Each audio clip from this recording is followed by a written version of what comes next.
Hey, what's going on, everybody? Recently Chuck D blasted out Hot 97 for the use of the word nigga and the bad representation that he felt like they were giving hip hop and the state of New York.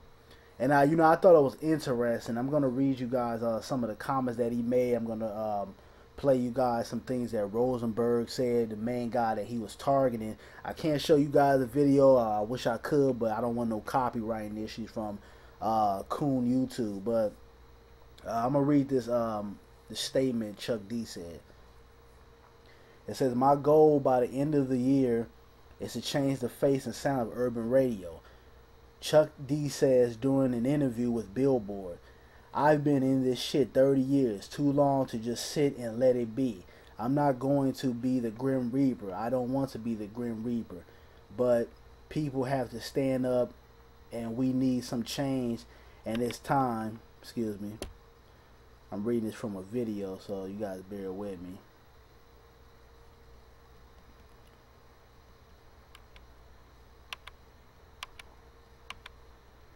Blah, blah, blah, blah, blah, blah. Here we go. Then he goes on to say, the rapper says that the use of the N-word and the lack of New York representation at Hot 97 Summer Jam early this month was the last straw. And basically, just to sum up what Chuck D was saying, he says that the representation that these guys were giving at Summer Jam and let me say this.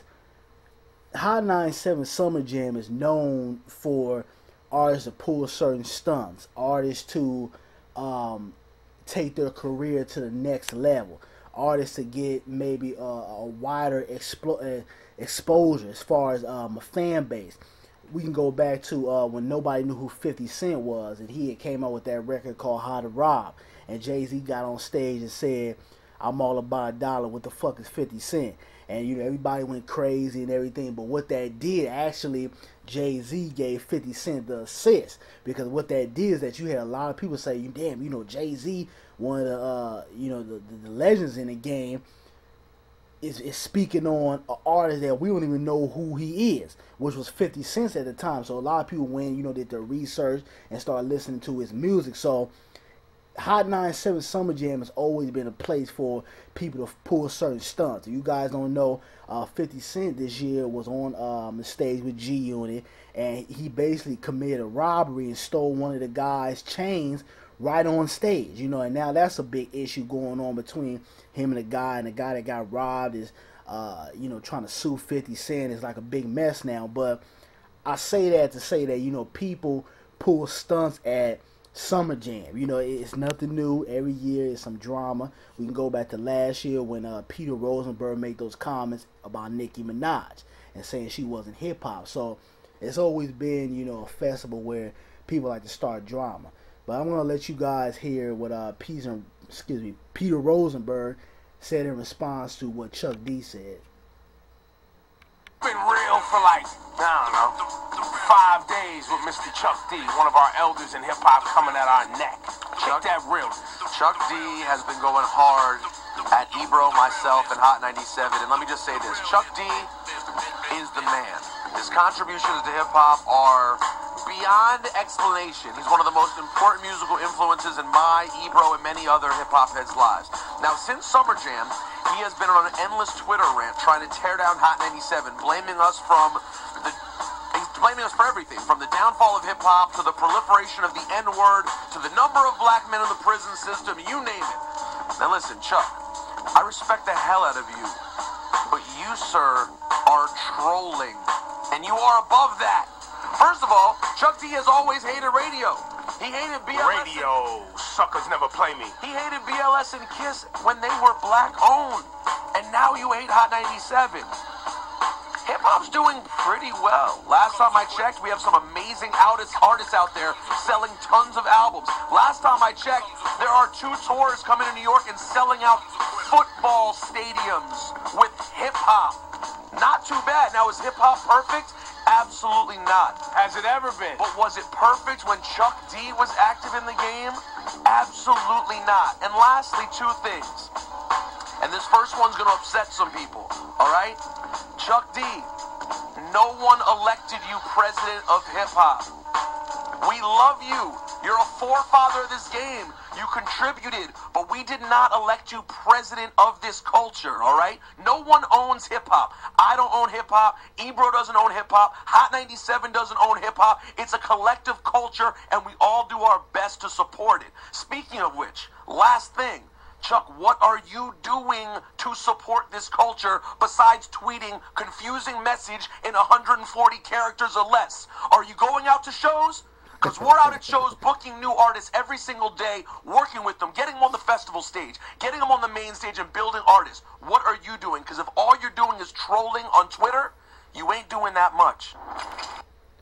So, you know, there you have it. Peter Rosenburg, you know, put his 2 cents in the issue. And, you know, I got a lot of respect for Chuck D and his contributions to hip-hop and just the black community in general. You know, he's not in my top 5, but he's definitely in my top 10. I feel like he was one of those MCs back in the day that, you know, wasn't scared. You know, when Chuck D came around, you know, people who practice white supremacy and racism, they got shooken up. They came correct because this brother didn't play and he wasn't scared to speak his mind. He wasn't scared to say the things that maybe you know your rapper with the $1 million deal is too busy cooning to really speak up for his rights in his community. So you know I have a lot of respect for Chuck D. You know, that being said, you know I think that a lot of times with hip hop there's this division between the young and the old. You got a lot of cats that you know might be creeping up in their 40s or in their 40s or 50s now, and they're used to the political and the conscious hip-hop, and now that they see this new wave and a new type of music coming out, and some of it is good and some of it I think is complete garbage, but it's always been this fight, you know, that the new don't respect the old school and the old school can't adjust and respect what the newer guys are doing. I think that's what a lot of this is coming down to, but at the same time I understand that, you know, Chuck D has an issue with some of the things that are being portrayed at these shows, and I agree with him, you know, because I mean you got people up there, you know, acting a damn fool, you know, and when we go to certain you know, events that might be predominantly white artists, we don't see a lot of this stuff, and I think that Hot 97 lets a lot of drama goes on because it brings attention to the show. Like I said, every year it's always an issue or some drama at Hot 97 Summer Jam. And I think they allow this to go on, and they allow people to, you know, say nigga this, nigga that, and disrespect people, and, you know, make certain comments because they trying to draw in money and try to draw in fans and sell those tickets. So, you know, I think it has a lot to do with it because, you know, if we went out and, you know, we said anything about the Jewish community or gays or anybody else, you know, it'd be a whole different ball game. You know, people will be coming at our head, or they'll call you anti-Semitic. That's their favorite word to throw at people. But I'm gonna play you guys something that Russell Simmons said, and you know, Russell Simmons, you know, I have respect for what he's done, you know, for hip hop and the culture and everything. But you know, some of the things this guy says, you know, I shake my head. And you know, I'll just go ahead and play the video for you guys, and I'll give my commentary. Anyway, we cleaned up the mess, and here comes Chuck D saying Hot 97's made hip-hop a sloppy mess, which Rosenburg took offense to. And young culture is going to be a sloppy mess. Yeah. That's what young culture does. Young culture, they're alternative by nature. They fight the mainstream. They create new, and they rebel. Okay. So that's what youth culture is about. So you're agreeing with Chuck or disagreeing? No, I'm Chuck? saying, yeah, niggas is just going to do what the young kids are going to do, and you have to give them as much direction as we can and support. We say 50, don't fight Slow Buck. And Slow Buck, leave 50 alone. That's what we're going to say. Right. That's what you say to young people. Right. And I think that's just a and that natural happened. occurrence. By the way, that happened. I stepped in. I've cleaned it up. I'm trying to manage it. Good. But the real reason I brought Rosenburg in here, and I wanted to address Chuck, is because Chuck has always had a problem, and as he should, because he's from the group Public Enemy, with corporate structure, capitalism taking advantage of hip-hop. Yeah, but okay, I know where we're going with this. Let me say this to you. You either want your freedom of speech, or you want the corporation to censor you. The fact is that if there's a problem with the black community, if the culture of black community is, you know, in ways sloppy, some part of it is sloppy, which we then have there are lots of core root causes. That's true. You know, you could say the prison industrial complex that locked up all these innocent people, educated them in criminal behavior, and dumped them back in the hood. And then jail culture became part of our fabric. So if they've helped destroy the fabric of our community, let's point to the prison industrial complex. But the expression by the artists of that sad reality is not something we can censor, stop, or we should want to. So we want voices like Chuck D that gives us clear direction, or maybe in some cases very clear direction on how we can better ourselves. But we also want the truth. Truth is, there's 56 kids getting shot in one weekend in Chicago, and Chief Keef's gonna rap. And Chief Keef should rap, or we might not even know about Chicago, which has been the case a lot of times before rap came along. We didn't even know about our sick But see, reality. but see, when Hot 97 plays a Chief Keef song, people say, well, you're contributing. Even though we don't play Chief Keef. Well, you know, throughout history, the poets have been at fault for the societal ills. They've always blamed the poets. It's always the rappers, or it's always the poets, it's always the artists. They say what's on people's minds. If a man thinks of sex every 11 seconds, and then somebody sings ass and titties, that's his job to sing what niggas is thinking, you know?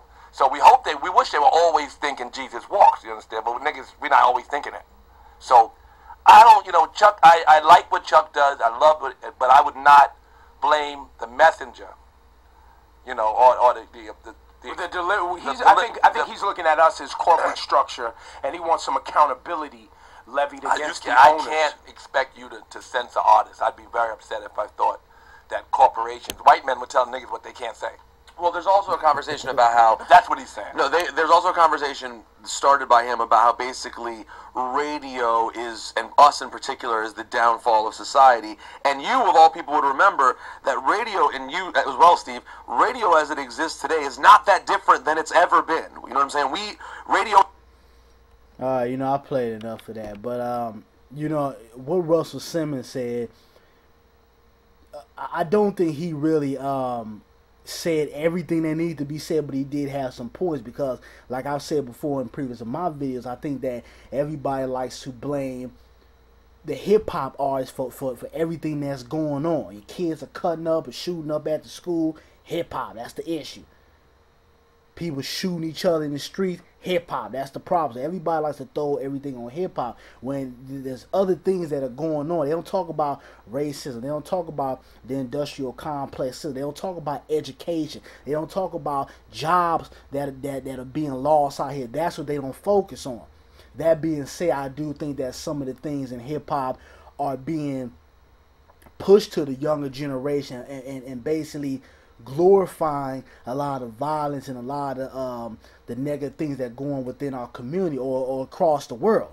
You know, and this is what I do. You know, when I go into work every day, my job is to market certain things, but I make it a point to put a message out there. I never want to go to work and you know, say, okay, well let me pump this because I know this is gonna make me money, or this is, you know, gonna give me a bonus on my paycheck. I always go into work with a mission, with a positive mission, and I think that that's what the culture of hip hop has to get back to. We have to get back to speaking about positivity, having a balanced perspective, and like he said, you know, both sides of the fence have to be told. You can't talk about political stuff and social issues, but then we're not giving that street perspective, because we all have different mindsets. We all come from different backgrounds. So I think that the real underlying issue with a lot of things that are going on within hip hop is balance.